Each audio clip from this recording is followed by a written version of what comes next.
పాపాన్ని బట్టి శాపగ్రస్తమైన జీవితంలో తండ్రి మోసపోయిన జీవితంలో తండ్రి వేషధారణ కొన్ని జీవితంలో ఫలాలు లేని జీవితంలో నేను జీవిస్తున్నప్పుడు మీరు నన్ను జ్ఞాపకం చేసుకుని నిజమైన ద్రాక్ష వెళ్ళి వచ్చి తండ్రి మీలో నన్ను నాటుకున్నందుకై స్తోత్రాలు. దినదినం కూడా ఫలభరితంగా చేయడానికి మీరు ఇష్టమైన ప్రేమకై మీ స్తోత్రాలు. ఆదాము, నోహు, యాకోబులతో మీరు చెప్పిన మాట మీరు బహుగా ఫలించండి ప్రభు మీరు కోరుతున్నారు ప్రభు. అలాగే నీలో నాటుకుని నాలో ప్రతి విధమైన ఎండిపోయిన తీగలను తీసివేస్తూ ఫలభరిత మన అనుభవంలోనికి మీరు నడిపిస్తున్నటువంటి విధానాన్ని బట్టి వందనాలు చెల్లించుకుంటున్నాం. తిరిగి ప్రభు ఈ సమయంలో నీ పరిశుద్ధమైన తీర్పు సంబంధించిన బలలో మేము పాల్గొనంటుండగా తండ్రి మరి యోగ్యమైన పాలు పంపులు పొందు నిమిత్తమై కొన్ని లేఖనాలు కూడా మళ్ళీ మేము ధ్యానం చేయాలంటుండగా మళ్ళీ తిరిగి ప్రభు అంజరపు చెట్టు గురించి మేము ధ్యానం చేయాలంటుండగా మా నోటి మాటలు మా హృదయ ధ్యానం నీ దృష్టికి అంగీకారంగా చేయండి.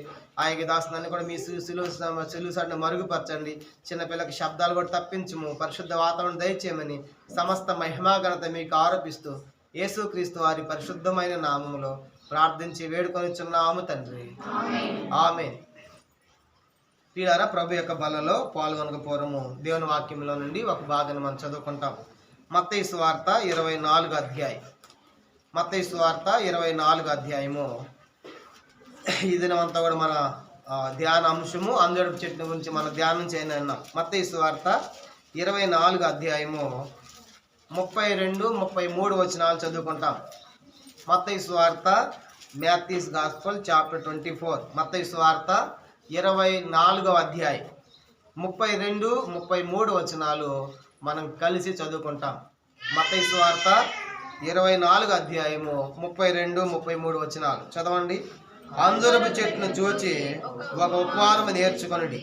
అంజురపు కొమ్మ లేతదై చిగురించినప్పుడు వసంతకాలం ఇంకా సమీపముగా ఉన్నదని మీకు తెలియదు. ఆ ప్రకారమే మీరే సంగతులన్నీ జరుగుట చూచినప్పుడు ఆయన సమీపముననే ద్వారము దగ్గరనే ఉన్నాడని తెలుసుకొనిడి. కనుక 32 లేసులో వారు చెప్పాడు, అంజూరపు చెట్టును చూసి ఒక ఉపమానం నేర్చుకోండి. ఏంటి ఆ ఉపమానం అంటే, అది లేత చిగురించినప్పుడు వసంతకాలం మీకు సమీపంగా ఉంది. యేసు వారు సమీపంగా ఉన్నాడు, రాబోతున్నాడు అనే విషయము అంజూరపు చెట్టును చూసి చిగురించినప్పుడు తెలుసుకోమన్నాడు. ఈ అంజూరపు చెట్టు ఎవరంటే ఇశ్రాయేలు ప్రజలు. చెప్పండి, అంజూరపు చెట్టు ఎవరు?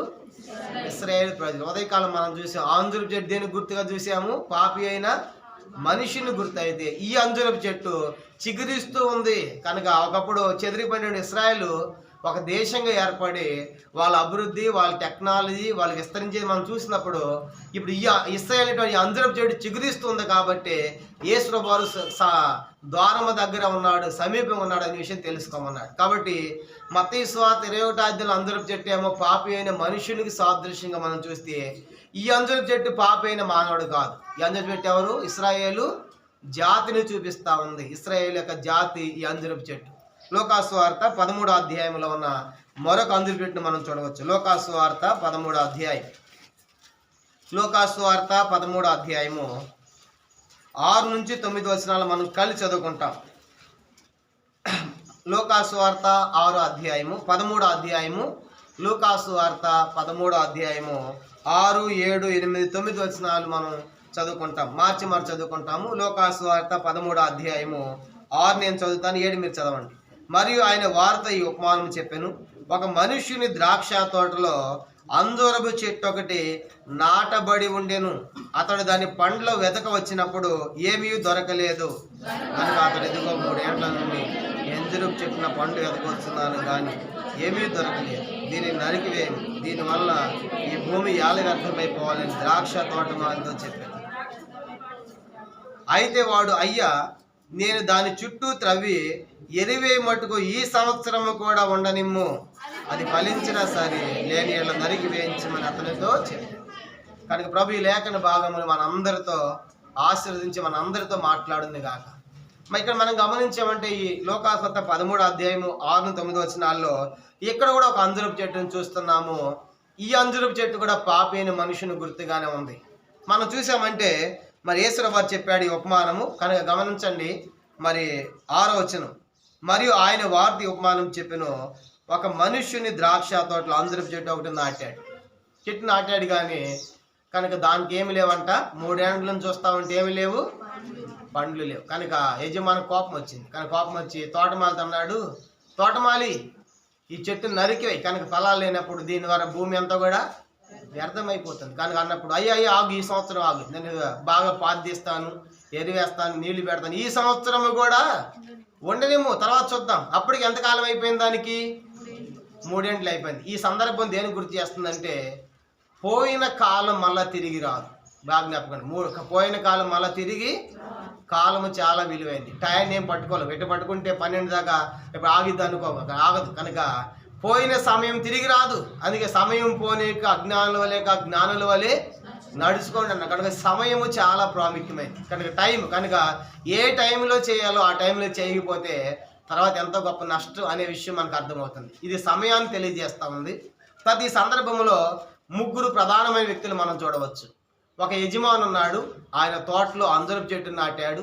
ఒక తోటమాలి ఉన్నాడు, అంజరపు చెట్టు కూడా ఉంది.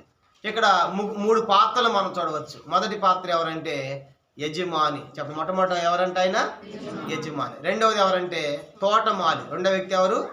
తోటమాలి. మూడో వ్యక్తి ఎవరంటే అంజరపు చెట్టు. కానీ ఇప్పుడు ఈ యజమాని ఎవరంటే తండ్రి అయిన దేవుడు. చెప్పండి, ఎవరు సాదృశ్యం? యజమాని తండ్రి అయిన దేవుడు. కనుక ఈ తోటమాలి ఎవరంటే యేసు ప్రభువారు. చెప్పండి, తోటమాలి ఎవరు గుర్తుగా ఉన్నాడు? యేసు ప్రభువారు. ఈ అంజరపు చెట్టు ఎవరంటే పడి చెడి ఫలభరితం లేకుండా ఫలాలు లేకుండా జీవిస్తున్నటువంటి మనకే గుర్తుగా ఉంది. వాస్తవానికి ఇశ్రాయేలు ప్రజలకే కానీ కొత్త నిబంధనలో మనం ప్రభువుని నమ్మాం కాబట్టి, ఇశ్రాయేలు సహపౌరులు అయ్యాం కాబట్టి ఈ అంజరపు చెట్టు మనకే తెలియజేస్తాం, మనకే గుర్తుగా ఉంది. కానీ ఇప్పుడు తండ్రి దేవుడు అన్నాడు, నీ అంజరపు చెట్టు నాటాను, దీంట్లో ఫలాలు లేవు కాబట్టి దీన్ని నరికివేయి అని చెప్పేసి అంటా ఉంటే తండ్రి అయిన దేవుడు తోటమాలి యేసువారు అడ్డుపడుతూ ఉన్నాడు.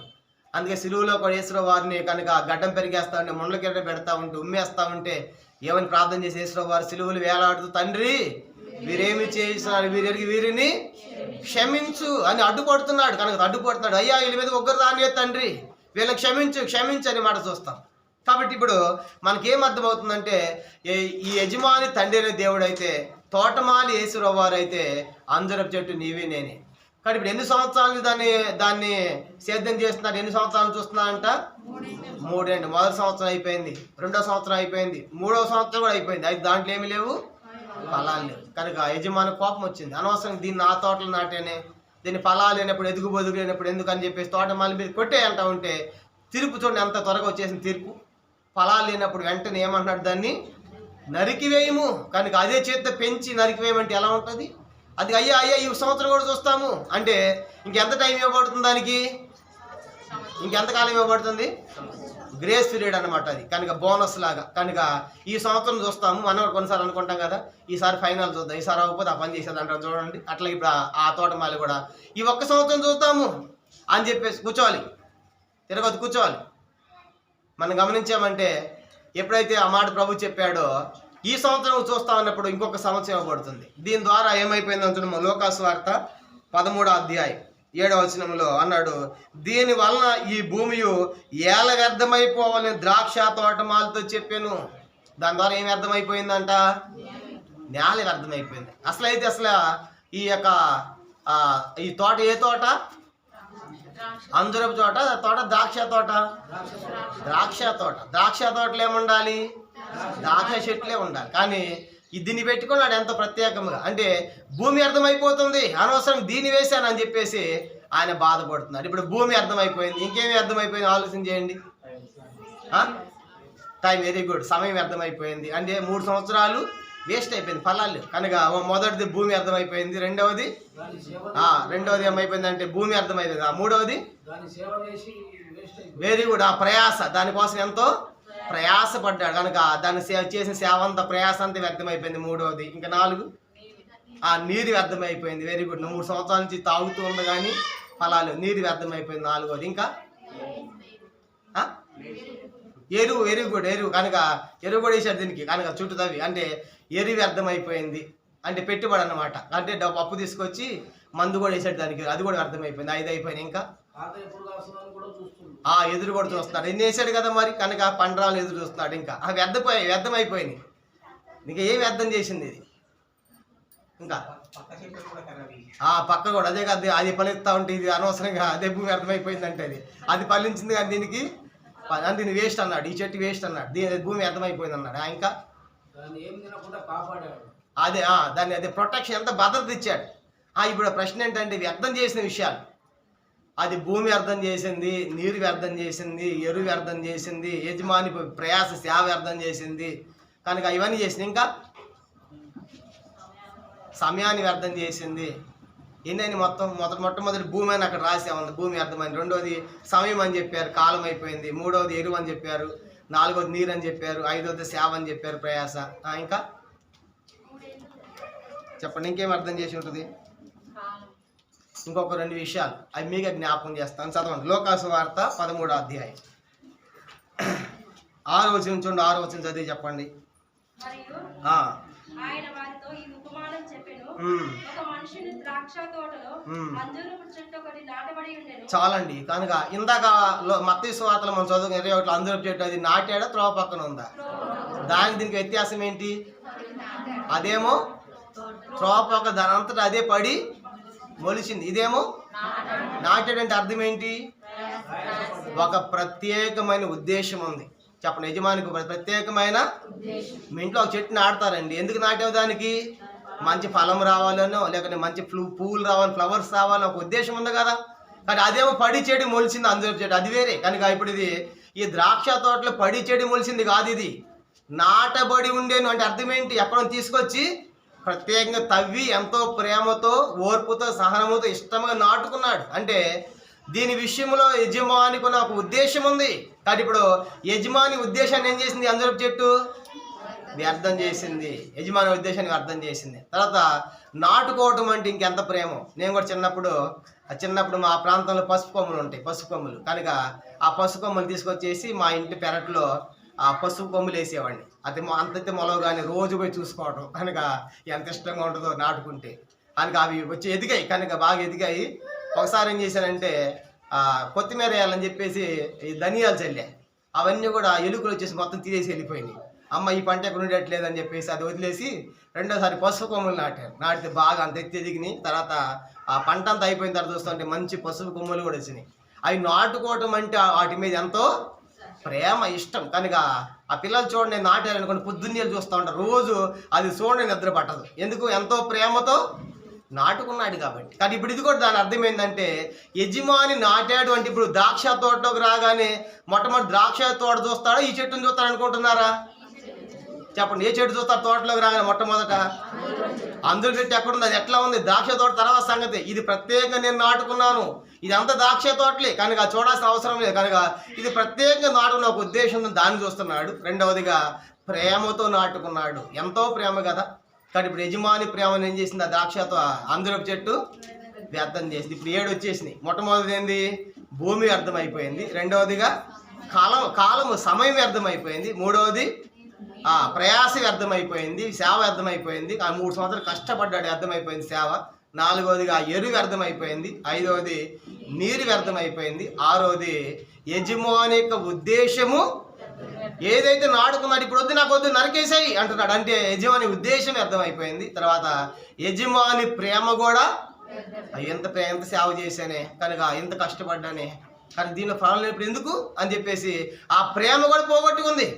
కాబట్టి అందరూ చెట్టు కూడా ఎవరంటే త్రోవ తప్పినటువంటి వారి, కనుక ఫలాలు లేనటువంటి వారి, ఫలబద్ధమైన జీవితము లేనటువంటి వారు ఈ అంజూరపు చెట్టు. కాబట్టి ఈ అంజూరపు చెట్టు కూడా ఏం తెలియజేస్తుందండి? ఇది నాటబడింది కాబట్టి ఖచ్చితంగా పండ్లు వెతుకుతాడు. కనుక 5 తో పక్కన పడింది కాదు వదిలిపెట్టి వెళ్ళిపోవటానికి.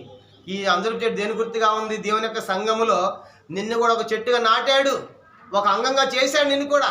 కారణం ఏంటంటే నువ్వు ఫలించాలని.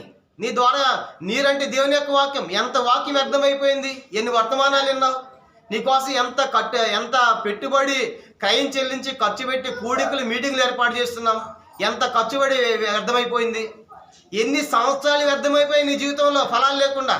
కానీ అంజూరపు చెట్టు 3 సంవత్సరాలు చూస్తున్నాడు. మొదటి సంవత్సరం అయిపోయింది, 2వ సంవత్సరం అయిపోయింది, 3వ సంవత్సరం అయిపోయింది. కాబట్టి ఇక నాకు వద్దు. కాబట్టి ఈ మధ్యాహ్న కాల సమయంలో ఆలోచన చేయండి, మనం ఒట్టేటిగా సంఘంలో పెట్టాల. దేవుడు ఒక దినము నాటాడు కాబట్టి నాటిన చెట్లు ఖచ్చితంగా ఏం చూస్తాడు? పరీక్ష పెడతాడు, ఫలాలు చూస్తాడు. ఫలాలు లేకపోతే ఏం చేస్తాడు?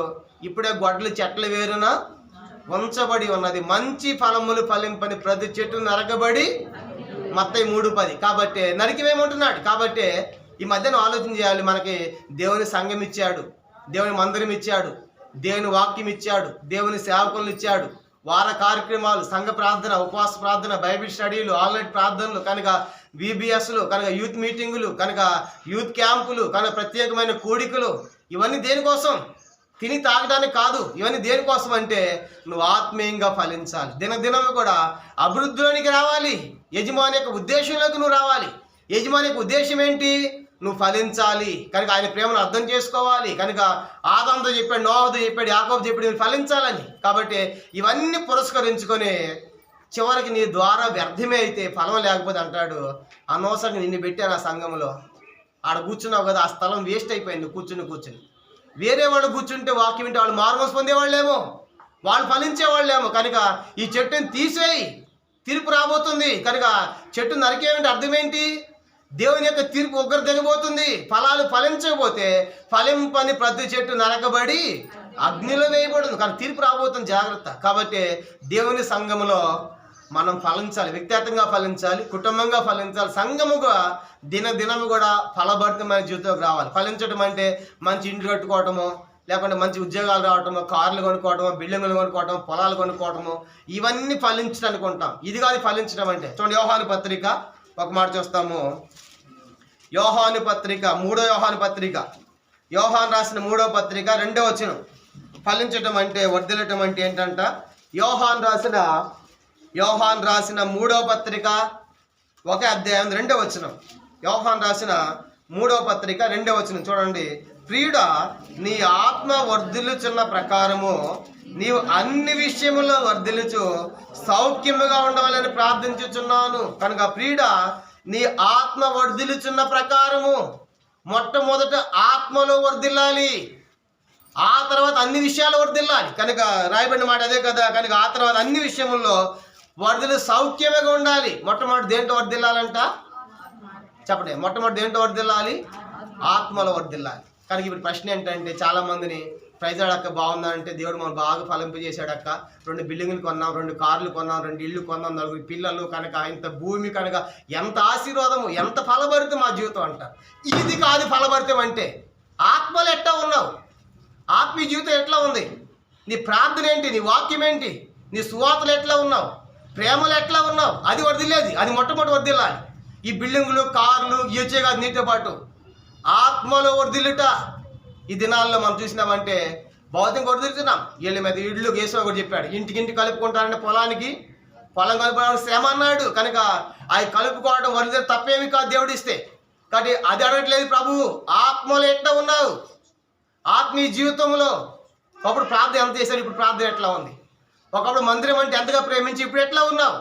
ఒకప్పుడు సువార్త అంటే ఎలా ప్రకటించి ఇప్పుడు ఎట్లా ఉన్నావు? ఒకప్పుడు సేవకులు ఎట్లా ప్రేమించి ఇప్పుడు ఎట్లా ఉన్నావు? ఒకప్పుడు దేవుని ఇంట్లో, దేవుని మందిరంలో పని అంటే ఎట్లా ఉంది, ఇప్పుడు ఎట్లా ఉన్నావు? ఆత్మీయ జీవితం అది అడుగుతాడు ప్రభు లెక్క. హైదరాబాద్లో ఎన్ని బిల్డింగ్లు కొన్నావమ్మా, ఎంత భూమి కొన్నావా అని అడగడు పరలోకి వెళ్ళిన తర్వాత. నీ ఆత్మలో ఎట్లా ఉన్నావు? ఆత్మీయ జీవితం ఎట్లా ఉంది?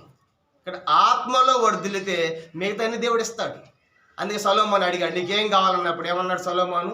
ప్రభు నాకు ఐశ్వర్యం కావాలి, ఘనత కావాలి, ఒక శత్రువు అడసావాలన్నాడా? ఏమన్నాడు? ఒకే మాట అడిగాడు. ఏమన్నాడు? ధూళి వంటి ఈ ప్రజని పరిపాలించడానికి నాకేం కావాలి?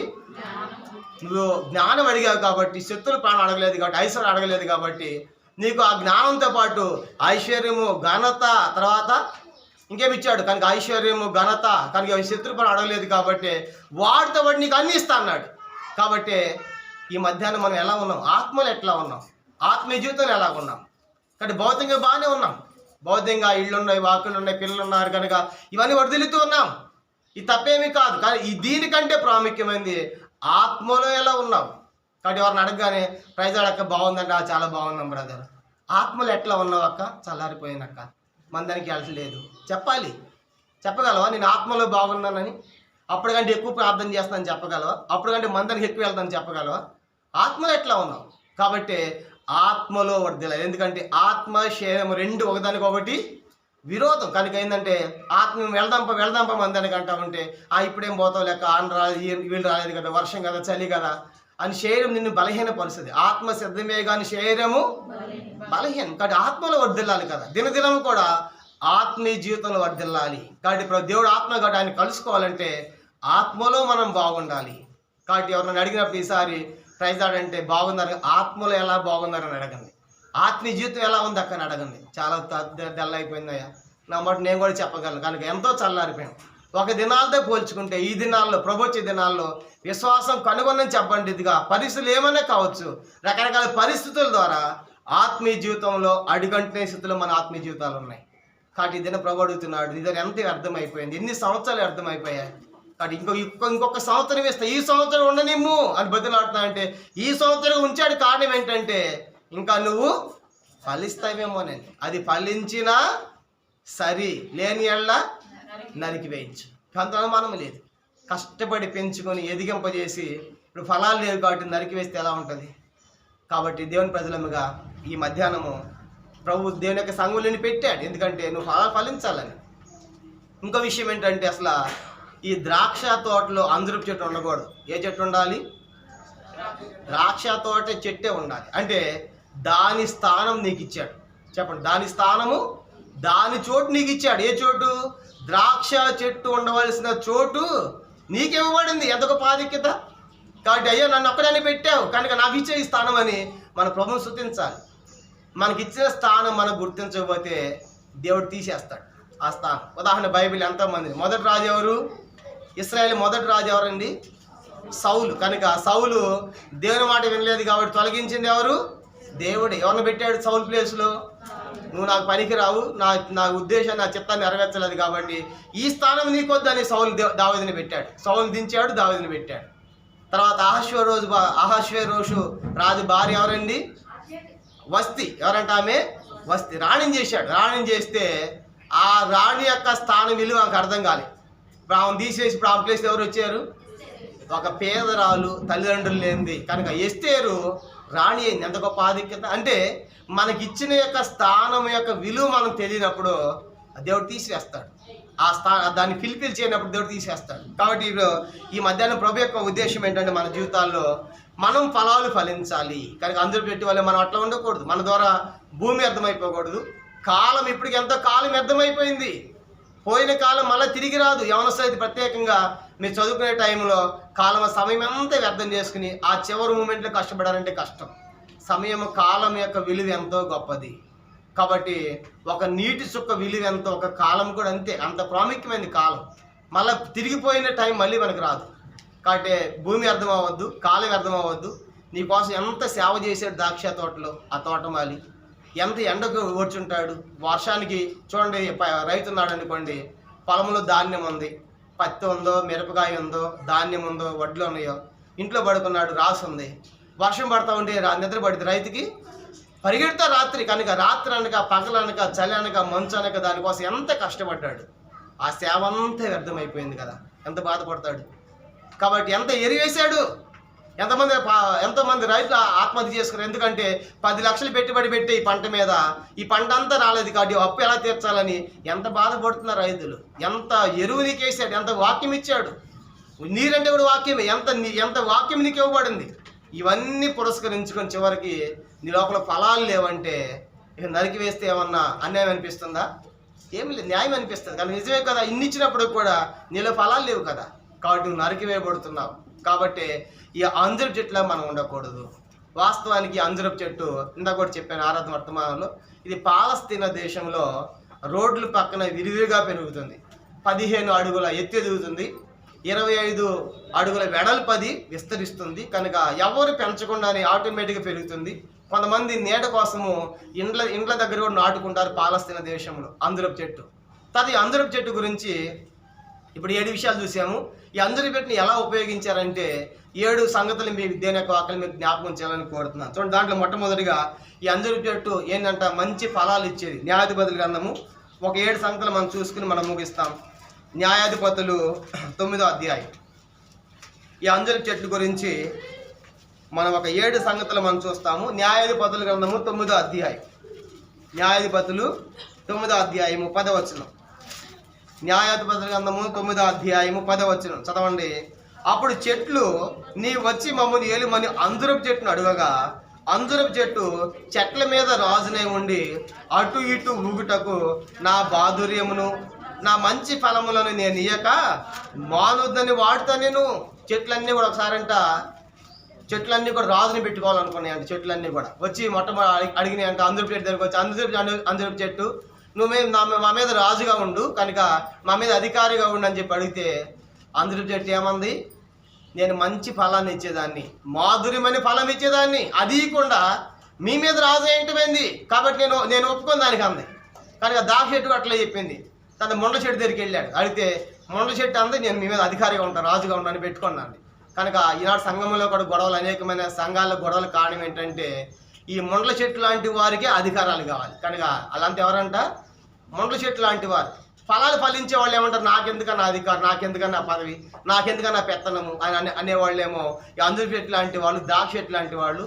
ఈ మొండ్ల చెట్టు లాంటి వాళ్ళు ఉంటారే, వాళ్ళు ఏమంటారు, మాకే కావాలి అధికారము, మేమే పెద్ద రకం చేయాలి, మా మాటే నడవాలి, మాదే చెల్లాలి, మాదే నడవాలి. కనుక ఇది మొండ్ల చెట్టు అన్నమాట.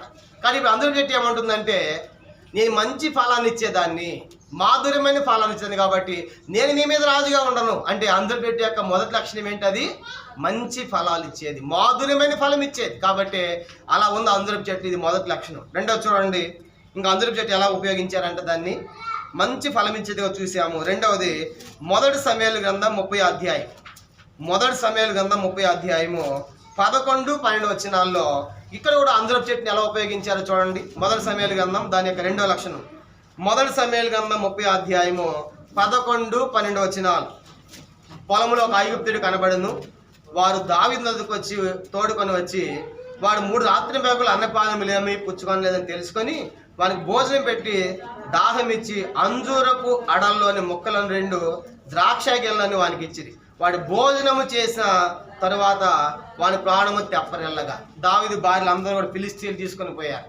తీసుకొని పోయిన తర్వాత ఆ దారి ఎవడు చూపిస్తాడని వెతుకుతున్నాడు. అప్పుడు ఒక ఐగుప్తీయుడు వచ్చాడు. కనబడినప్పుడు వాడికి ఏం పెట్టారంటే 11వ వచనంలో ఏం పెట్టాడు, అంజూరపు అడలు పెట్టిన తర్వాత ఏమని రాయబడింది 12లో, వాడు భోజనము చేసిన తర్వాత తిన్న తర్వాత, అయ్యా నువ్వు ఎవరు అంటే, అయ్యా నేను ఐగుప్తుడి అమ్మాయిలు ఎక్కడ పుట్టాను అనగానే నేను మీకు ఆ దారి చూపిస్తా అన్నాడు. అంటే రెండో తలంపు ఏంటంటే ఈ అంజూరపు పండ్లను ఆహారముగా వినియోగించారు. చెప్పండి ఎలా ఉపయోగించారు దాన్ని, ఆహారముగా. అంజూరపు అడలు పెట్టారు అతనికి. అంజూరపు అడలు ఆహారంలో ఒక భాగం ఇశ్రాయేలు ప్రజలు కనుక ఆహారంగా భోంచేసేవాళ్ళు కనుక. అందుకే ఇశ్రాయేలు ప్రజలు ఏమన్నారు, సంఖ్యాకాండం 20వ అధ్యాయం చూడండి, ఇది ఆహారంగా ఎలా ఉపయోగించారంటే సంఖ్యాకాండము 20వ అధ్యాయం 5వ వచనం, సంఖ్యాకాండము 20వ అధ్యాయము 5వ వచనం, సంఖ్యాకాండము 20వ అధ్యాయము 5వ వచనం చూడండి. ఈ కాని చోటుకి మమ్మల్ని తెచ్చుటకు ఐగుప్తు నుండి మమ్మల్ని ఎలా రప్పించేదివి, ఈ స్థలంలో గింజలు లేవు, అంజూరలు లేవు. ఇశ్రాయేలు ప్రజలు ఏమంటారంటే ఇక్కడ మాకు ఆహారం లేదు. ఐగుప్తులు అయితే మాకు అంజురపు అడవులు ఉండేవి, మాకు ఆహారం ఉండేది. కాబట్టి అడవులకు మమ్మల్ని ఎందుకు తీసుకొచ్చాడు, అర్థం ఏంటి, అంజూరపు అడలు ఆహారంగా ఉపయోగించారు. ద్వితీయోపదేశకాండం 8వ అధ్యాయం, ఇది కూడా ఆహారం అని మనం చదువుతాం. ద్వితీయోపదేశకాండం 8వ అధ్యాయము 8వ వచనం, అంజూరపు అడలను అది ఆహారముగా దాన్ని ఉపయోగించారు. ద్వితీయోపదేశకాండం 8వ అధ్యాయము 8వ వచనం, ద్వితీయోపదేశకాండం 8:8, అది గోధుమలు, యవలుగు, ద్రాక్ష చెట్లు, అంజూరపు చెట్లు, దానిమ్మ పండ్లు గల దేశము, ఒలివ నూనె తేనె గల దేశం, కరువు అనుకొనకండి ఆహారము తిను దేశం. కానీ ఇప్పుడు ఆ దేశంలో ఏమందంట, ఇశ్రాయేలు ప్రజలారా మీరు వెళ్తారా, కనాన్ దేశం, అంజూరు పడలు ఉన్నాయి, ఆహారం తినే దేశం అది. కాబట్టి ఇప్పుడు రెండో తలంపు ఏంటంటే ఈ అంజూరు పడలను ఆహారముగా భుజించారు. ఎలా ఉపయోగపడింది అది ఇశ్రాయేలుకి, ఆహారం. ఈ రోజు వరకు కూడా తిన్నామంటే డ్రై ఫ్రూట్స్లో అంజూరు పండ్లు తింటూ ఉంటారు, ఎంత శ్రేష్టమైనది. కానీ మొట్టమొదటి అది మంచి ఫలం, మాధుర్యం ఇచ్చేది మనం చదువుకున్నాము. రెండవది ఏంటంటే ఇది ఆహారముగా ఉపయోగపడింది రెండవది. మూడవది చూడండి, అది దేని గుర్తుగా ఉంది, మొదటి రాజుల గ్రంథం 4వ అధ్యాయం.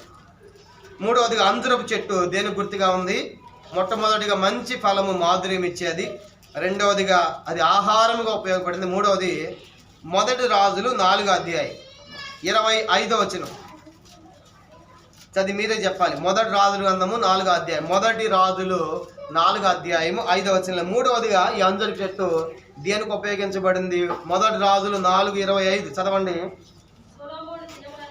సొలొమోను దినములన్నిటను ఇశ్రాయేలు వారేమి, యూదావారేమి, యోధా వారేమి, దాని మొదలుకొని బేర్షెబ వరకును తమ తమ ద్రాక్ష చెట్ల కిందను, అంజూరపు చెట్ల కిందను నిర్భయముగా నివసించుచుండిరి. అంజూరపు చెట్ల కింద ఉండే వారికి ఏముందంట? నిర్భయం. అంటే ఏమి లేదు, వాళ్ళకి భయం లేదు. కనుక భయపడే వాళ్ళు తీసుకెళ్ళి అంజూరపు చెట్టు కింద కూర్చుంటా పెడితే వాళ్ళకి ఏముండేదంట? నిర్భయం. ఇక మాకేం భయం లేదు అన్నట్లే. అంటే అంజూరపు చెట్టు నిర్భయాన్ని గుర్తుగా ఉంది. కనుక అంజూరపు చెట్టు కింద వచ్చిన వాడికి ఏ నిర్భయం లేదు. అంటే మంచి నీడ ఉంటుంది, మంచి చల్లదనం అంతే చెప్పా కదా. 25 అడుగుల వెడల్పు విస్తరిస్తుంది కాబట్టి చల్లదనము నీడ ఏమి ఉంటాయి కాబట్టి దాని కింద ఉండేటువంటి నిర్భయం, కనుక భయం లేదు. కనుక అంజూరపు చెట్టు నిర్భయాన్ని గుర్తుగా ఉంది. ఇప్పుడు 3 విషయాలు చెప్పి, మొట్టమొదటి ఏంటి? అది మంచి ఫలము మాధుర్యం ఇచ్చేది. రెండవదిగా అది ఆహారముగా వినియోగించబడింది. మూడవదిగా అది నిర్భయాన్ని గుర్తుగా ఉంది. దానికి ఎందుకు వచ్చిన వారు ఎలాంటి భయం ఉండేది కాదు. మూడవది. 4వ లక్షణం చూడండి, 2వ రాజులు 20వ అధ్యాయం, 2వ రాజులు 20వ అధ్యాయము 7వ వచనం. 2వ రాజులు 20వ అధ్యాయము 7వ వచనం. 4వదిగా దాన్ని ఎలా వినియోగించారంటే 2వ రాజులు 20వ అధ్యాయం, 2వ రాజులు 20వ అధ్యాయము 7వ వచనం. పిమ్మట యెషయా అంజూరు పండ్ల ముద్ద తెప్పించడని చెప్పగా వారు దాన్ని తెచ్చి కురుపు మీద వేసిన తర్వాత అతడు బాగుపడిను. కురుపులు వస్తే అంట, కురుపులు వచ్చినప్పుడు అంజూరు పండ్ల ముద్దని తీసుకొచ్చి ఆ కురుపు మీద పెడితే కురుపు ఏమైపోయిందంట? బాగుపడింది. అంటే అది ఒక ఔషధం లాగా ఉంది. చెప్పండి, అంజూరు చెట్టు ఎలాంటిదంటే అంజూరు పండ్లు ఔషధం. కనుక ఔషధంగా వినియోగించేవాళ్ళు. కురుపులు ఉన్నప్పుడు ఆ అంజూరు పండ్ల ముద్ద పెట్టినప్పుడు ఆ కురుపులు పోయాయి. మనం కూడా కొన్ని ఆయుర్వేదిక్ చేస్తూ ఉంటాం. కనుక వచ్చినప్పుడు కొన్ని పసర్లు వేస్తూ ఉంటారు, కొంత ఆకులు కడుతుంటారు, అవన్నీ మానిపోతూ ఉంటాయి. అలా ఇప్పుడు అంజూరు పండ్ల ముద్ద కూడా ఏంటంటే కురుపుల్ని బాగు చేసేదండి. ఇది ఒక ఔషధంగా ఉపయోగపడింది. చెప్పండి, అంజూరు ఎలా ఉందంటే ఇది 4వది ఔషధంగా ఉంది. 5వ చూడండి, 5వ లక్షణము దాన్ని ఎలా ఉపయోగించారు? మొదటి దినవృత్తాంతములు 12వ అధ్యాయం. 5వ లక్షణం మొదటి దినవృత్తాంతములు 12వ అధ్యాయము 40వ వచనం. మొదటి దినవృత్తాంతములు 12:40. మొదటి దినవృత్తాంతములు 12వ అధ్యాయం, మొదటి దినవృత్తాంతములు 12వ అధ్యాయం 40వ వచనం. ఈ అంజూరపు చెట్టు దేని గుర్తుగా ఉందంటే పండ్లు చూడండి. 5వ లక్షణం చదవండి. ఇశ్రాయేలుకు సంతోషం కలిగినప్పుడు ఏం చేశారంటే వాళ్ళు ఇస్మాకారు, జెబూలూను, ఆ నప్తాలని వారి పొరిమేల వరకు వారికి సమీపమైన వారు గాడిదల మీదను, ఒంటెల మీదను, కంచర గాడిదల మీదను, ఎద్దుల మీదను ఆహార వస్తువులైన పిండి వంటకములను చాలా అంజూర పండ్లను తీసుకుని వచ్చిరి. కనుక ఇశ్రాయేలు ప్రజలకు సంతోషం కలిగినప్పుడు ఏం తెచ్చేవాళ్ళు అంటే వాళ్ళు అంజూర పండ్లు తెచ్చేవాళ్ళు. దేని గుర్తుగా ఉందంటే దేని గుర్తు అంటే ఇది 5వదిగా సంతోషాన్ని గుర్తు. కనుక సంతోషం కలిగినప్పుడు పిండి వంటలతో పాటు ద్రాక్ష వాటితో పాటు కూడా అంజూరు వాళ్ళు కూడా తెచ్చేవాళ్ళు. అంటే ఇది సంతోషాన్ని తెలియజేస్తూ ఉంది. కాబట్టి అంజూరపు చెట్టు ఇది సంతోషాన్ని గుర్తుగా ఉంది. మన జీవితం కూడా మంచి ఫలం మాధుర్యం ఇవ్వాలి. రెండవదిగా మనం కూడా ఇతరులకు ఒక ఆహారములాగా ఉండాలి. మూడవదిగా మనం కూడా నిర్భయంగా ఏ భయమే లేకుండా జీవించాలి. 4వది మనం కూడా ఒక ఔషధంలాగా ఉండాలి. 5వదిగా సంతోషాన్ని తెచ్చేదిగా మనం చూస్తాం. 5వది. 6వ చూడండి, యోవేలు గ్రంథం 2వ అధ్యాయం. యోవేలు గ్రంథము ఇంకా దేని గుర్తుగా ఉందంటే యోవేలు గ్రంథము 6వది, యోవేలు గ్రంథం 2వ అధ్యాయం 22వ వచనం. యోవేలు గ్రంథము 2వ అధ్యాయము 22వ వచనం. యోవేలు గ్రంథం 2వ అధ్యాయము 22, పేజ్ నంబర్ 753 పాత నిబంధనలో యోవేలు గ్రంథం 2వ అధ్యాయము 22వ వచనం. పశువులారా భయపడకొడి, గడ్డి బీళ్లలో పచ్చిక మలుచును, చెట్లు ఫలించును, అంజూరపు చెట్టును ద్రాక్ష చెట్లు సమృద్ధిగా ఫలించును. చాలండి. కనుక అంజూరపు చెట్లను సమృద్ధిగా ఫలించును. కనుక 6వదిగా ఫలభరితమైన జీవితాన్ని గుర్తుగా ఉంది. కనుక ఎలా ఫలిస్తుందంటే ఇది సమృద్ధిగా ఫలిస్తుంది. కనుక ఇశ్రాయేల్ దేశంలో విస్తారమైనటువంటి ఆ కాయలు దాంట్లో మనం చూస్తాం. సమృద్ధిగా ఫలిస్తుంది. ఒకవేళ ఫలము లేదు అంటే అర్థం ఏంటంటే ఆ దేశంలో దుర్భిక్ష క్షామానికి గుర్తు. కనుక ఆ దేశంలో పండలేదంటే అర్థం ఏంటి? దేశం క్షామములో ఉంది, కరువులో ఉంది అని అర్థం. కాబట్టి అంటే ఆరోదిగా అది ఫలించుడు గుర్తుగా మనం చూస్తాము. 6వ లక్షణం. 7వ చూడండి, ఆఖరిది 7వది ఏంటి? లోకాసు వార్త 21వ అధ్యాయం. లోకాసు వార్త 21వ అధ్యాయము 29 వచ్చిన చదువుకుంటాం. లోకాసు వార్త 21వ అధ్యాయము చూడండి 29, 30 వచనాలు. మరియు ఆయన వారితో ఈ ఉపమానం చెప్పెను, అంజూర వృక్షమును సమస్త వృక్షములను చూడుడి, అవి చిగురించుడు చూచి వసంతకాలం ఇప్పుడే సమీపమాయనని మీ అంతటి మీరు తెలుసుకొనుడి. అటువంటి ఈ సంగతి జరిగితే మీరు చూసినప్పుడు దేవుని రాజ్యం సమీపంగా ఉన్నదని తెలుసుకొనుడి. అంజూరపు చెట్టు 7వదిగా కాలాన్ని చూపిస్తూ ఉంది. అంజూరపు చెట్టు అంటే పంట అది చిగురిస్తున్నప్పుడు వసంత కాలం రాబోతుంది అనేది కాలాన్ని తెలియజేస్తా ఉంది. చెప్పండి, 7వది ఏంటి? అది కాలాన్ని అంటే ప్రభు యొక్క రాకడం తెలియజేస్తా ఉంది. ప్రభు రాబోతూ ఉన్నాడు అనే సంగతిని తెలియజేస్తా ఉంది 7వదిగా. ఇప్పుడు 7 కారణాలు చెప్పాము. 7 లక్షణాలు. మొదటిది ఏంటి? అంజూరపు చెట్టు మంచి మాధుర్యమైన ఫలాలు ఇచ్చేది. 2వదిగా ఆహారముగా వినియోగించబడింది. 3వదిగా నిర్భయానికి గుర్తుగా ఉంది. 4వది ఔషధంగా వినియోగించారు. 5వది సంతోష సందర్భంలో దాన్ని ఉపయోగించారు. 6వది సమృద్ధిగా ఫలించేదిగా మనం చూసాం. 7వదిగా అది కాలం అంటే ప్రభు యొక్క రాకడం సూచిస్తుంది. ఇప్పుడు చదువుకున్నటువంటి లోకాసు వార్త 21వ అధ్యాయంలో ఉన్న అంజూరపు చెట్టు, మత్తయి సువార్త 24వ అధ్యాయం చూడండి, అక్కడ కూడా అంజూరపు చెట్టు మనం చదువుకునే ఉందాక. మత్తయి సువార్త 24వ అధ్యాయము సమయాన్ని రాకడం తెలియజేస్తా ఉంది. సమయాన్ని మత్తయి సువార్త 24వ అధ్యాయము, మత్తయి సువార్త 24వ అధ్యాయం 32, 33 వచనాలు. మత్తయి సువార్త 24వ అధ్యాయం 32, 33 వచనాలు.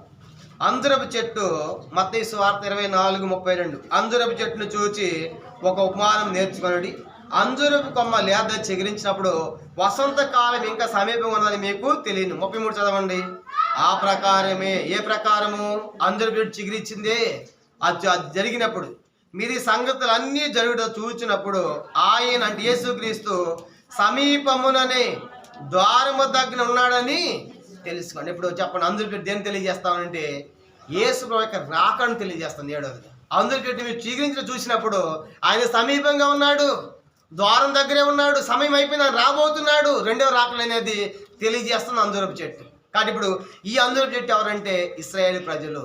మత్తయి సువార్త 24వ అధ్యాయము 32వ వచనము, లోకాసు వార్త 21వ అధ్యాయం 29వ వచనంలో ఈ 2 సందర్భాలు అంజూరపు చెట్టు ఎవరంటే ఇశ్రాయేలు జాతి. చెప్పండి, వాళ్ళంతా ఎవరు? ఇశ్రాయేలు జాతి. 21వ అధ్యాయము లోకాసు వార్త 13వ అధ్యాయంలో వచ్చిన అంజూరపు చెట్టు ఎవరంటే పాపి అయిన మానవ సాదృశ్యంగా మనం చూసాం. కాబట్టి ఇప్పుడు తలంపు ఏంటంటే ఇశ్రాయేల్ యొక్క అంజూరపు చెట్టు చిగురించింది. చెప్పండి, ఇశ్రాయేల్ అంజూరపు చెట్టు ఎలా ఉందంట? మరి కొన్ని సంవత్సరాల క్రితము 1948వ సంవత్సరం మే 14వ తారీఖు వరకు ప్రపంచ పటంలో ఇశ్రాయేల్ దేశం లేదు. ఇశ్రాయేల్ దేశము యేసువారిని సిలువేసిన తర్వాత యూదులను అందరూ గమనించాలి. యేసువారిని సిలువేసిన తర్వాత యూదులు కనుక యూదులను ఓర్చుకోత కోసారు. అప్పుడు ఆ ఇశ్రాయేల్ దేశం అటువంటి యూదులందరూ కూడా ప్రాణాలు కాపాడుకోవడం కోసం ప్రపంచ దేశాలకు పారిపోయారు. ఇప్పుడు ఆఫ్ఘనిస్తాన్ ప్రజలు ఎట్ట పారిపోయారు, మనో దృశ్యంగా విమానాలు ఎట్ట పారిపోయారు వాళ్ళంతా కూడా. అట్లాగా మరి 1948 సంవత్సరం కిందట ఇశ్రాయేలు కూడా యూదులు కూడా వాళ్ళు ఓచకోత కోసారు. రక్తం ఏర్లై పారింది ఇశ్రాయేల్ దేశంలో. అందరూ కూడా ప్రాణాలకు చేతపట్టుకుని ఆయా ప్రాంతాలకు చెదరిపోయారు. ఇశ్రాయేల్ ప్రపంచ పటంలో ఇశ్రాయేల్ దేశం లేదు. అలాంటిది అమెరికా వాళ్ళకి యుద్ధం జరుగుతున్నప్పుడు ఒక యూదుడు ఒక తుపాకీ మొత్తం మందుని ఒక పేలి పదార్థాన్ని కనుగొన్నాడు.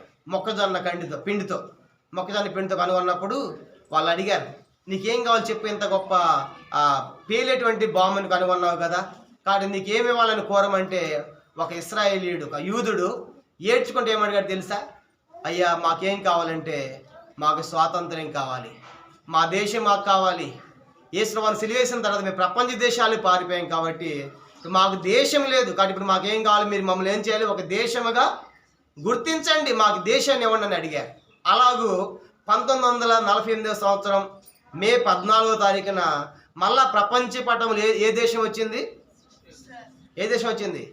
ఇస్రాయేల్ దేశం వచ్చింది. కనుక అంటే ఇప్పుడు అక్కడక్కడ చేతున్నటువంటి యూదులు అందరూ కూడా ఏమైందంటే ఇస్రాయేల్ దేశం వస్తున్నారు. ఈలోపు ఏమైపోయిందంటే ఈ మరి ఉన్నటువంటి దేశాన్ని పక్కనటువంటి అరబ్బులు కనుక పాలస్తీనా వాళ్ళు ఆక్రమించేశారు.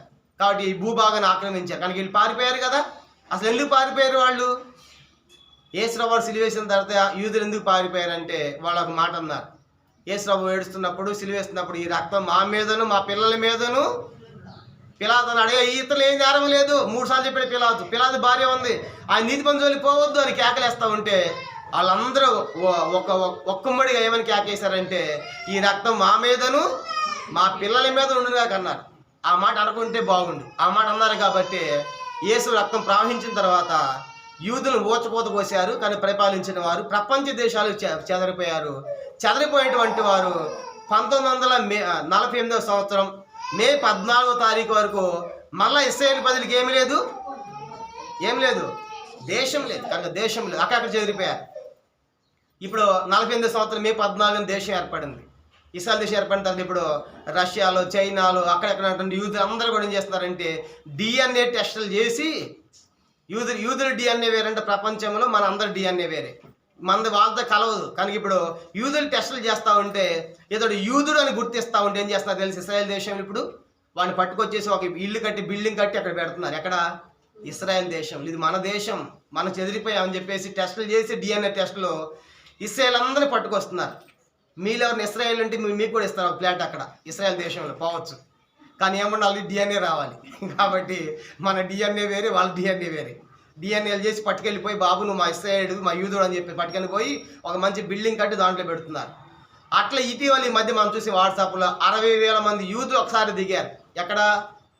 ఇస్రాయేల్ దేశంలో. కనుక మనం చూసారు మీరు చాలామంది. కనుక యూట్యూబ్లో వాట్సాప్లో కూడా వచ్చి అయ్యా ఇది మా అబ్రాహం ఇచ్చిన భూభాగం అని చెప్పేసి వాళ్ళు గంతులు వేస్తున్నారు. మా దేశం మళ్ళీ వచ్చే మేము కొన్ని వందల సంవత్సరాల తర్వాత 2000 సంవత్సరాల తర్వాత మళ్ళీ మా భూభాగానికి వచ్చామని చెప్పేసి ఎంతో సంతోషంగా చెదరిపోయిన యూదులందరూ కూడా తిరిగి వచ్చేస్తున్నారు. ఇప్పుడు ప్రస్తుతం ఇస్రాయేల్ దేశంలో 80 లక్షల మంది యూదులు ఉన్నారు. చెప్పండి ఎంతమంది ఉన్నారు? 80 లక్షల మంది దాదాపుగా ఉన్నారు. అంటే మన హైదరాబాద్ అంత ఉంటుంది ఆ దేశం. ఇస్రాయేల్ దేశం అంతా కలిస్తే మన హైదరాబాద్ సిటీ అంతా కూడా ఇంకా చిన్నది, అంతకంటే ఇదే పెద్దది ఇంకా మనం ఉన్నది. కనుక అంత చిన్న దేశమే కానీ ప్రపంచాన్ని వణికిస్తుంది గడగడ. ఆకాశంలోకి కనుక పంపిస్తారు కదా టెస్టులు చేయడానికి, కనుక కొన్ని ర్యాకెట్లు పంపిస్తుంటారు ప్రయోగాలు చేయడానికి. వాటిలో 2-3 పంపిస్తూ ఉంటారు. ఆ 2-3లో ఖచ్చితంగా ఒకళ్ళు ఎవరు ఉంటారు? ఇస్రాయేల్ ఉంటాడు. కానీ చెప్పండి ఖచ్చితంగా ఒక యూదుడు ఉంటాడు దాంట్లో. ఎందుకంటే అంత టెక్నాలజీ వాళ్ళకు ఉంది. కనుక ప్రపంచ దేశంలోంచి ఎవరినైనా ఒక టెస్ట్ చేస్తున్నారంటే ఒక ప్రయోగం చేయాలంటే వారి మధ్యలో 3లో 2లో ఒకడు ఎవరు ఖచ్చితంగా ఎవరు ఉంటారు? ఒక యూదుడు ఉంటాడు. నోబెల్ బహుమతులు అందుకున్నారు. కనుక నోబెల్ బహుమతులు, ఆ నోబెల్ బహుమతులు అందుకున్న ప్రతి జాబితాలు ఎవరుంటారు? ఇస్రాయేల్ యూదులు ఉన్నారు. కారణం ఏంటి? వారికి ఇచ్చిన జ్ఞానం ఎంత? ప్రభువు అన్నాడు మీరు నా సొంత ప్రజలు, నాకు స్వకీయ సాంపాద్యము, ఇస్రాయేల్ నా కుమారుడు అన్నాడు. కాబట్టి అన్ని దేశాలతో పోలిస్తే వాళ్ళ దేవుడు అలా హెచ్చించాడు. కనుక ప్రభుని అంగీకరించలేదు కానీ యేసు ప్రభు అని వాళ్ళు ఆయనప్పుడు కూడా అలా హెచ్చించాడు. కాబట్టి ఇప్పుడు ఇస్రాయేల్ చిగురుస్తుందట ఎండిపోతుందట్లా. ఒకప్పుడు ఏమైపోయింది? ఊచకోసుకొస్తారు పారిపోయి ఏమైపోయింది? ఆ దేశం అంతా ఎండిపోయింది దేశం. ఇప్పుడు మళ్ళీ ఏమవుతుందంటే ఒకటయ్యారు, దేశం ఏర్పడింది, టెస్టులు చేస్తున్నారు, యూదులను తీసుకొచ్చేసి ఇస్రాయేల్ దేశంలో పెడుతున్నారు. కనుక బిల్డింగ్లు కడుతున్నారు. తర్వాత ఇస్రాయేల్ దేశంలో ఉన్న స్త్రీల్లో కూడా అందరూ కూడా ఒక ఇంట్లో ప్రతి ఇంట్లో కూడా స్త్రీ కూడా ఏం చేయాలంటే ఆర్మీలో ఉండాలి, సైన్యంలో ఉండాలి. కానీ మనమైతే మగపిల్లలు పంపిస్తానికి ఏడుస్తూ ఉంటాం. అమ్మ ఆర్మీకి వెళ్తున్నాం వాళ్ళు వస్తావు రావు అని చెప్పేసి. అక్కడ అట్ట కుదరదు. కానీ ఇంట్లో పుట్టిన ప్రతి లేడీ కూడా ఎక్కడ ఉండాలి? ఆర్మీలో ఉండాలి. ఇస్రాయేల్ దేశం పోతా ఉంటే ఆ బార్డర్లోనే తుపాకులు పెట్టుకుంటారు. ఎవరో తెలుసా? స్త్రీలే. కనుక లేడీస్ కూడా ఉంటారు అక్కడ, తుపాకులు పెట్టుకుంటారు. కనుక వాళ్ళకు కూడా సైన్యంలో ప్రతి ఒక్కళ్ళు సైన్యంలో పనిచేయాలి. అంత తర్ఫీదు వాళ్ళకి, అంత టెక్నాలజీ ఇస్రాయేల్ దేశంలో. కానీ అంత మాత్రమే కాదు. కనుక ఇస్రాయేల్ యొక్క అభివృద్ధి మనం చూసామంటే సముద్రపు నీరును మంచినీరుగా చేసి పంటలు పండిస్తున్నారు. సముద్రపు నీరు పండుతుంది అసలు ఉప్పు నీరు, అలాంటిది మంచి డిప్ ఇరిగేషన్ అని చెప్పేసి మంచినీరుగా తయారు చేసి ఆ నీటిని అంత టెక్నాలజీ ఉపయోగించి మంచినీళ్ళుగా చేసి పంటలు పండిస్తున్నారు. వాళ్ళు పండే పంటలు ఎలాగ ఉన్నాయంటే బైబిల్లో మోషే పంపించాడు, మీరు పోయి ఆ దేశం చూసారని పొండి అంటే 2 మనుషులు ఒక గెల తెచ్చారు. ఏ గెల చెప్పండి? అది ద్రాక్ష గెల. ఎంతమంది మోసారంట? ఇద్దరు మోసారు. అంటే మనకు అరటికాయ గేల ఉంటుంది, దానికంటే పెద్ద సైజులోనే ఉంది. ఎట్ట మోసారంటే వాళ్ళిద్దరు కూడా ఒక కర్ర పెట్టి మధ్యలో దండెంలాగా దాన్ని వేలాడదీసి ముందు ఒకడు వెనక ఒకడు. అంటే ఒక్క ద్రాక్ష గేల ఎంత ఉంది, ఆ సైజులో ఉంది. అంటే అర్థం చేసుకోండి ఆ పంట ఎలా ఉంటుందో. కనుక ఒక దానిమ్మ పండు మనకి ఈ సైజులో ఉంటుంది కదా, అక్కడ దానిమ్మ పండు పెద్ద తాటికాయ సైజులో ఉంటుంది. కనుక దానిమ్మ పండు తినాలంటే కాబట్టి ఆ దేశమే వేరు, ఆ పంట వేరు. కనుక మీరు నాటని చెట్లు, తవ్వని బావులు, కట్టని ఇండ్లు, అది మీకు ఇస్తున్న దేశము. ఆకాశ జల వర్షం తాగే దేశం అది. ఏమనుకున్నారు ఆ దేశం అంటే మీరు? కాబట్టి సామాన్యమైన దేశం కాదు, పాలు తేలి ప్రవహించే దేశం అది. ఏ దేశం అంటే అది? ఎందుకు ఆ పేరు వచ్చిందంటే ఇశ్రాయేల్ దేశంలో అంటే ఒక్క పశువు 70 లీటర్లు పాలు ఇస్తుందంట. ఎన్ని లీటర్లు పాలు ఇస్తుంది ఒక పశువు? 70 లీటర్లు. కనుక పిండలేక సావాలి, కనుక పిండేవాడైతే 70 లీటర్లు అంటే. కనుక అందుకంటే ఆ గేదెలు అంటే ఆ పశువులు అన్ని పాలు పిండలేక వదిలేసినప్పుడు ఆ పశువులు వెళ్ళి ఆ చెట్లకి ఆ రొమ్ములు వేసి నొక్కేస్తూ ఉంటే కింద పాలన్నీ ప్రవహిస్తూ ఉంటాయంట. కనుక పాలు కింద ఏమైంది, పాలు ఏం ప్రవహిస్తుంది ఇప్పుడు? అది పాలు. ఆ ఇశ్రాయేల్ దేశంలో తేనెలు. కనుక ఇశ్రాయేల్ దేశంలో ఒరిజినల్ తేనె అంటే ఇశ్రాయేల్ దేశమే పోవాలి. కనుక ఇక్కడంతా మనకు డూప్లికేట్ తేనె అంటాడు కానీ దాన్ని నిండా బెల్లమే ఉంటుంది పాకం, మనకు వచ్చే తేనెలన్నీ కూడా. కానీ అక్కడ తేనె అలా ఉండదు. కనుక జుంటి తేనె, మధురమైన తేనె. అది చెట్లకు బట్టి పెద్ద పెద్ద తేనె తొట్లు కారుతూ ఉంటాయంట, తాగేవాడు తినేవాడు లేక. ఇటు తేనె కారి కింద పాలు కారి ఏమైంది? అది పాలు తేనె అంటే అంత సమృద్ధి గల దేశం అది. ఇప్పుడు ఏమైంది? ఇశ్రాయేల్ దేశం చిగురిస్తుందా, ఎండిపోతుందా? కాబట్టి అది చిగురిస్తున్నప్పుడు ఈయన సమీపంగా ఉన్నాడు, యేసు దారం దగ్గరే ఉన్నాడు, యేసు రాబోతూ ఉన్నాడు అనే సంగతి అది కాలం తెలియజేస్తూ ఉంది. వాళ్ళ టెక్నాలజీ, వాళ్ళ అభివృద్ధి, వాళ్ళ గొప్పతనము, వాళ్ళ ఉన్నతంగా పైకి రావడం ఏం తెలియజేస్తుందంటే ప్రభువు రాకడ సమీపం అనే విషయం తెలియజేస్తూ ఉంది. అందుకే ఒక చరణం ఉంది, కరువు రణము మరణము చూచి కలుగదు మారు మనసు. కరువు రణము మరణము చూచి కలుగదు మారు మనసు. ప్రవచనములు సంపూర్ణములాయెను, ప్రవచనములు సంపూర్ణములాయెను. యోధులు తిరిగి వాచుతున్నారు, యోధులు తిరిగి వాచియున్నారు. రండి రండి యేసుని యొద్ద రమ్మనుచున్నాడు. రండి రండి యేసుని యొద్ద రమ్మనుచున్నాడు. ఆ పాటలు ఏమని పాడాం? యూదులు తిరిగి ఇప్పుడు వచ్చుతున్నారు కదా, వచ్చి ఉన్నారు అని పాడాలి. వచ్చేసారు, అయిపోయింది అంతా. కాబట్టి ఆ దేశం అంతా చేరుకున్నారు. ఇంకేదో కొద్ది పర్సెంటే ఉన్నారు అక్కడక్కడ. వాళ్ళు కూడా ఏం చేస్తారంటే మా దేశం వెళ్ళిపోతాం అని చెప్పేసి యూదులు ఉండలేదు. ఒకప్పుడు పాడాం యూదులు వస్తున్నారని, ఇప్పుడు యూదులు వస్తారని పాడకూడదు. యూదులు వచ్చేసారు, యూదులు తిరిగి వచ్చి ఉన్నారు. కాబట్టి ప్రభు రాకడ చాలా దగ్గరగా ఉంది. కానీ అందరూ చెట్టు ఏం తెలియజేస్తుందంటే ప్రభు యొక్క రెండవ రాకడను. మరి నువ్వు సిద్ధమేనా? ప్రభు రాబోతుంటే ఆయన కలుసుకుంటా రెడీగా ఉన్నావా? యూదులు వచ్చేసారు, మరి నువ్వు రెడీగా ఉన్నావు ప్రభుని కలుసుకోవడానికి. ఈ అంజూరపు చెట్టు సమయం ఏంటంటే యేసు యొక్క రాకడను తెలియజేస్తూ ఉంది. కానీ ప్రపంచ దేశం యూదులంతా కూడా మేము వెళ్ళిపోవాలి. దాదాపు ఇప్పుడు 80 లక్షల మంది యూదులు చేరుకున్నారు. ఇంకేదో కొద్ది పర్సెంట్ మాత్రమే ఉన్నారు, వాళ్ళు కూడా వచ్చేస్తున్నారు. అదే యూదులకు ఉన్న టెక్నాలజీ, ఆ ఇశ్రాయేల్ దేశం టెక్నాలజీ ఎంత గొప్పదంటే ఇటీవల గాజాకి ఇశ్రాయేల్కి యుద్ధం జరిగింది. వాళ్ళు చిన్న ఒక బెలూన్ లాంటిది వేసినందుకు ఏం చేశారు యూదులు, ఇశ్రాయేల్ దేశం ఆ గాజా ఉన్నటువంటి ఆ టెర్రరిస్ట్ స్థావరాలన్నీ కూడా కూల్చేశాయి. చూసారా? కనుక ఆ మధ్య మొదట మన పేపర్లో డైలీ అది చూసాను, న్యూస్ అంతా కూడా. వాళ్ళ జోలికి వచ్చి ఏం చేశారు, మొత్తం ఆ టవర్లు లేకుండా కూల్చేశారు. అంత గొప్ప టెక్నాలజీ ఉన్నటువంటి దేశం ఇశ్రాయేల్ దేశం. ఆ దేశం మీదకి బాంబు రాకముందే కనుక అది ఆ యొక్క సరౌండింగ్స్లోని పేల్చేస్తుంది లోపల రానియకుండానే. అంత గొప్ప టెక్నాలజీ కనుక ఇశ్రాయేల్ దేశం కలిగి ఉంది. కానీ ఇప్పుడు ఇశ్రాయేల్ దేశము ఎండిపోయింది ఒకప్పుడు. ఇప్పుడు ఏమైంది? అది చిగురిస్తుంది. వసంతకాలం సమీపంగా ఉంది. ప్రభు రాకడ దగ్గరలో ఉంది. కానీ వచ్చేసిన వాళ్ళంతా ఊరుకుంటున్నారు. ఇప్పుడు మందిరం కట్టబోతున్నారు, మేము మందిరం కడతామని చెప్పేసి దానికి సంబంధించిన అన్ని కూడా రెడీ చేసుకున్నారు. కనుక యూదులు మందిరానికి కావాల్సిన అన్ని కూడా సామాగ్రి సిద్ధం చేశారు. కాబట్టి ఏం తెలియజేస్తుందంటే మనము సిద్ధంగా ఉండాలి. కాబట్టి ఇలా చెప్పాలంటే యూదుల గురించి ఒకటి కాదు కనుక ఎన్నో విషయాల్లో ప్రతి దాంట్లో వాళ్ళు పై స్థానంలో ఉన్నారు. ప్రభు అన్నాడు, నువ్వు పైవాడు ఉంటావు కానీ కిందివాడిగా. ఇది ఎవరి వాగ్దానం? అది ఇశ్రాయేలుకి ఇవ్వబడిన మాట, ధర్మశాస్త్రం. మీరు పైవారుగా ఉంటారు, మీరు అప్పు చేసేవారు ఉండరు కనుక అప్పిచ్చేవారు ఉంటారు. కాబట్టి అన్ని విషయాలు మీరు పైగా ఉంటారు దేవుడు చెప్పాడు కదా. కనుక కారణం ఏంటంటే దేవుని యొక్క సొంత ప్రజలు. కాబట్టి చివరి తలంపు ఏంటంటే అంజూరపు చెట్టు ప్రభు యొక్క కాలాన్ని తెలియజేస్తూ ఉంది. అంటే అంజూరపు చెట్టు ఎవరంటే అంజూరపు చెట్టు యోధా జాతి ఇశ్రాయేలు ప్రజలే. వాళ్ళంతా చేరుకున్నారు కాబట్టి ఇప్పుడు ఇశ్రాయేల్ దేశము ఎంతో చిగురిస్తూ ఉంది. ప్రపంచ దేశాలు అన్నీ కూడా గడగడ వణికిపోతున్న ఇశ్రాయేల్ దేశం చూస్తూ ఉంది. చిన్న దేశమే కానీ ఆ దేశంతో ఎవరు పెట్టుకోరు. అంత టెక్నాలజీ, అంత అణు సామాగ్రి కనుక కలిగిన దేశంగా మనం చూస్తున్నాము. కారణం ఏంటంటే దేవుడి యొక్క సొంత ప్రజలు వాళ్ళు కనుక నా స్వకీయ సాంపద్యము, నా ఇశ్రాయేలు నా కుమారుడు అని అన్నాడు, నా ముద్దు బిడ్డ అన్నాడు. కాబట్టి వాళ్ళంతా దేవుని ప్రజలు కాబట్టి దేవుడిని వాళ్ళు అంత పై స్థానంలో పెట్టాడు. అది ప్రశ్న ఏంటంటే ముగించకపోవడము అది కాలం తెలియజేసినప్పుడు అవన్నీ డెవలప్మెంట్స్ మనం చూస్తున్నప్పుడు మనం సిద్ధంగా ఉండాలి. అమ్మాయి ఈ చెట్టు చిగురించింది కాబట్టి యేసు చెప్పాడు, నేను ద్వారం దగ్గరే ఉన్నాను అన్నాడు. ద్వారం దగ్గర ఉండమంటే గుమ్మములో ఉన్నవాడు బయటికి రావడానికి ఎంత టైం పడుతుంది? ఒక కాలు లోపల ఉంది, ఒక కాలు బయట ఉంది గుమ్మానికి. అది ఎంత టైం పడుతుంది రావడానికి? కనుక ఆ సెకండ్ కూడా కాదు, గడియ కూడా కాదు, రెప్పపాటు కూడా కాదు, ఎప్పుడైనా తీసేయచ్చు. అక్కడ కన్ను రెప్పగొడ్లో అయిపోవచ్చారు అక్కడ.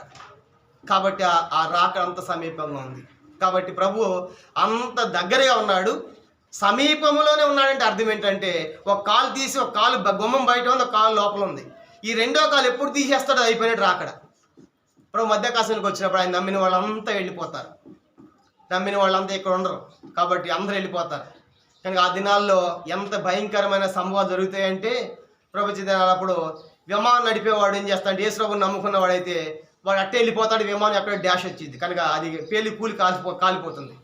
అందుకే ఇప్పుడు ఈ అమెరికా దేశంలో ఇద్దరు పైలట్లు పెడుతున్నారు, ఒకడు దేవుని నమ్మినవాడు, ఒకడు నమ్మనివాడు. ఒక నమ్మినవాడు పోతే దాన్ని ఎవరు ఆపరేటింగ్ చేయాలని, నమ్మనివాడు ఉండాలని చెప్పేసి ఇద్దరు పెడుతున్నారు. కాబట్టి బస్సు నడిపేవాడు యేసుప్రభుని నమ్ముకున్నాడు అనుకోండి, తకామని వెళ్ళిపోతాడు, ఆ బస్సు ఎక్కడ యాక్సిడెంట్ అయిపోయింది.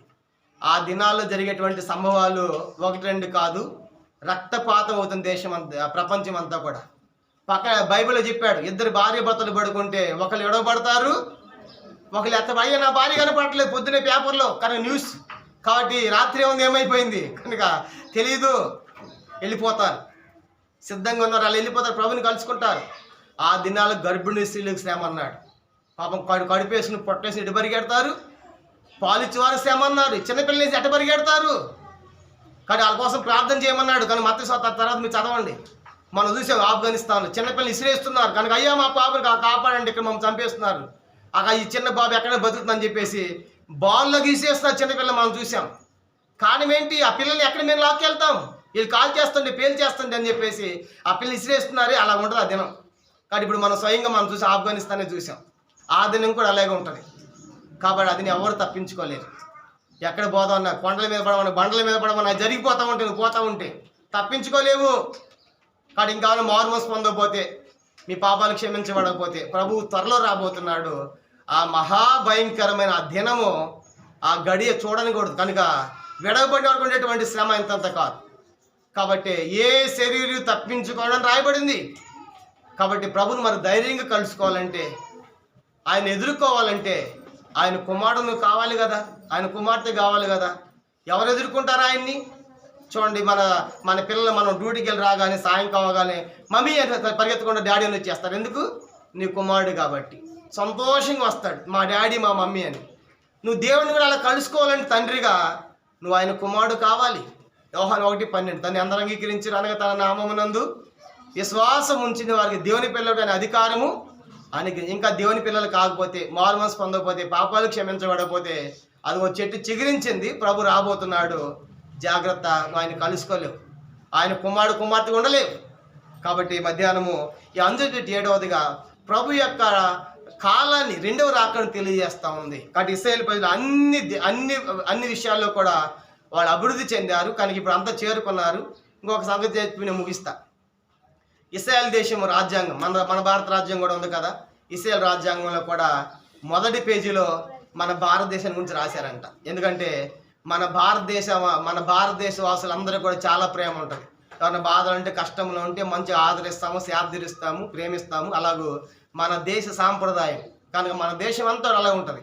అయితే యూదులంట పారిపోయి వచ్చినప్పుడు భారతదేశము మన భారతదేశ వాసులు కూడా వాళ్ళని ఆదరించారంట, సేదతీర్చారంట. కనుక సేదతీర్చినందుకని వాళ్ళు ఏమని రాసుకున్నారంటే, భారతదేశ వాసులు మమ్మల్ని ఆదరించారు, మాకు ఆశ్రయం ఇచ్చారు, మాకు సేదతీర్చారని మన పేరు కూడా ఎవరి రాజ్యాంగంలో ఉంది? ఇస్రాయేల్ రాజ్యాంగం. అందుకే ఈ మన ఇండియన్స్ అంటే ఇస్రాయేల్కి ఎంతో ప్రేమ. చైనా వాడు ఎట్టా అంటే వాడు ఎట్టు కనిపెడతాడు. కనుక ఎవరి మీద? చైనా మీద. నువ్వు ఇండియా జోలికి వచ్చావంటే మీ సంగతి మేము చూస్తాం అన్నట్టుగా. అంటే ఈ ఇస్రాయేల్ కూడా మరి ఇండియా అంటే ఎంతో ప్రేమ. ఎందుకంటే అలా చెదిరిపోయి వచ్చేటువంటి వారిని మనం కూడా ఆదరించాం కాబట్టి వాళ్ళ రాజ్యాంగంలో రాసుకున్నారంట. కనుక వాళ్ళు మమ్మల్ని ఆదరించారు, భారతదేశ వాసులు. కాబట్టి నా తలంపు ఏంటంటే, ఆ అంజురపు చెట్టు యేసు రూపాన్ని చూపిస్తూ ఉంది. కాబట్టి ఈ మధ్యాహ్నం సిద్ధమా? కాబట్టి అంజురపు చెట్టు వల్ల మనము ఆ మొదట అంజురపు చెట్టు 7 లక్షణాలు చూసి, మొదటి లక్షణం ఏంటి? అది భూమిని వ్యర్థం చేసింది, సమయాన్ని వ్యర్థం చేసింది, ఎరువుని వ్యర్థం చేసింది, ప్రయాసని వ్యర్థం చేసింది, నీటిని వ్యర్థం చేసింది, యజమాని ఉద్దేశాన్ని వ్యర్థం చేసింది, యజమాని యొక్క ప్రేమని వ్యర్థం చేసింది, దాని స్థానాన్ని పోగొట్టుకుంది. కాబట్టి ఈ సంవత్సరం ఇస్తాను, ఈ సంవత్సరం ఉండనిమ్ము అంటే ఈ సంవత్సరం ఉంచాడు, ఇప్పుడైనా ఫలిస్తావేమోనని. కాబట్టి మనం ఎలా ఉండాలంటే మంచి ఫలం ఇచ్చే, మాధుర్యమైన ఫలం ఇచ్చే అంజూరపు చెట్టులాగా ఉండాలి. రెండవదిగా మంచి ఆహారంగా ఉండాలి. మూడవదిగా నిర్భయంగా ఉండాలి. నాలుగవదిగా ఔషధంగా మనం పనిచేయాలి. ఐదవదిగా సంతోషాన్ని గుర్తుగా ఉంది. ఆరవదిగా సమృద్ధి అయిన ఫలింపు గుర్తుగా ఉంది. కనుక ఏడవది ఆయన రాకడని తెలియజేస్తూ ఉంది. కాబట్టి ఆయన రాకడం నేను కూడా సిద్ధమే అని నువ్వు ధైర్యంగా చెప్పాలి అంటే ఈ మధ్యాహ్నము నువ్వు మారు మనసు పొంది, కనుక ఈ అందరి చెట్టు ఇసలి బదులు ఈ చిగురిన చెట్టును చూసినప్పుడు జాగ్రత్త పడాలి.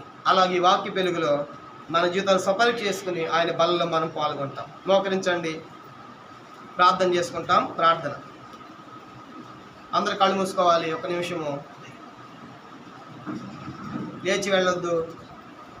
దేవుడు తన వాక్యం ద్వారా మనతో మాట్లాడి ఉంటుండగా, ఒకప్పుడు అందరూ చెట్టు వల్ల త్రోవ పక్కలో ఉన్నావు, అలాంటి నిన్ను దేవుడు ఇప్పుడు సంఘములో నాటాడు. ద్రాక్ష అనే సంఘములో నిన్ను కూడా ఒక చెట్టుగా నాటాడు. నీలో ఫలాల కాలం వెదుగుతూ ఉన్నాడు. 3 సంవత్సరాలు అయిపోయింది ఆ చెట్టు నాటి. నువ్వు సంఘానికి వచ్చి ఎన్ని సంవత్సరాలు అయిపోయింది నువ్వే పరీక్షించుకో. 5 సంవత్సరాలు, 10 సంవత్సరాలు, 20 సంవత్సరాలు, ఎన్ని సంవత్సరాలు చూస్తున్నావు? నీ సంవత్సరాలను లెక్కిస్తున్నాడు. కాబట్టి నీలో ఫలాలు లేకపోతే తోటమాలతో వేసాడు అంటున్నాడు, దీన్ని కొట్టివేయి, నరికివేయి. ఈ సంవత్సరంలో ఉంచు. ఈ 2021 కూడా ఉంచాడు. నేను ఎంతమంది వెళ్ళిపోయారు కరోనా ద్వారా, రకరకాల వ్యాధుల ద్వారా వెళ్ళి. నిన్ను ఎందుకు ఉంచాడంటే ఇప్పుడైనా ఫలిస్తావని. అది ఫలించినా సరి నేను ఇలా నరికివేయి. కానీ నీ ద్వారా భూమి, నువ్వు కూర్చున్న భూమి స్థలం వ్యర్థమైపోయిందేమో. ఇప్పుడు దాకా కాలం ఎన్ని సంవత్సరాలు రక్షించబడ్డావో ఆ కాలం అంతా వ్యర్థమైపోయిందేమో. నీకు ఎంత పెట్టుబడి ఇచ్చాడు, ఎంత వాక్యం నీకు అందించబడింది అది అర్థమైపోయిందేమో. ఎంత నీరు, ఎన్ని కార్యక్రమాలు అది వ్యర్థమైపోయిందేమో. ఎంత ప్రయాస నీ కోసము అది వ్యర్థమైపోయిందేమో. కాబట్టి ఆయన ప్రేమ నీకు అర్థం కాలే ఇంకా, యేసువారి ప్రేమ. ఆయన ఉద్దేశంలోకి నువ్వు రాలేదు ఇంకా. కాబట్టి ఆయన అంటాడు, అనవసరంగా నీకు ఇచ్చాను ఆ స్థలము, నిన్ను పెట్టే బదులు వేరే వాళ్ళని పెడితే బాగుండేది. ఈ తోటలో వాళ్ళు ఫలాలు ఇచ్చేవాళ్ళేమో. ఆయనని బాధపడే స్థితిలో, ఆయన బాధ పెట్టే స్థితిలో ఉంటే ఈ మధ్యాహ్నం ప్రభా నేను అలా ఉండకూడదయ్యా, ఈ సంవత్సరం నన్ను క్షమించు, నన్ను ఫలభరితంగా చేయి, నేను మంచి ఫలాలు, మాధుర్యమైన ఫలాలు ఇవ్వాలయ్యా, నేను ఫలించాలి, సమృద్ధిగా, నిర్భయంగా ఉండాలి, సంతోషానికి కారణంగా ఉండాలి. కాబట్టి మనం 7 అనుభవాలు మనం కలిగి ఒక మంచి తీర్మానంతో ఆయన బల్లను మనం సమీపిస్తాం. ప్రార్థన చేసుకుంటాం. అలాగే మోకరించండి, మౌనంగా ఉంటాం. ప్రార్థనలో మనం ఏకీభవించి ఆయన బల్లలో మనం పాల్గొంటాం.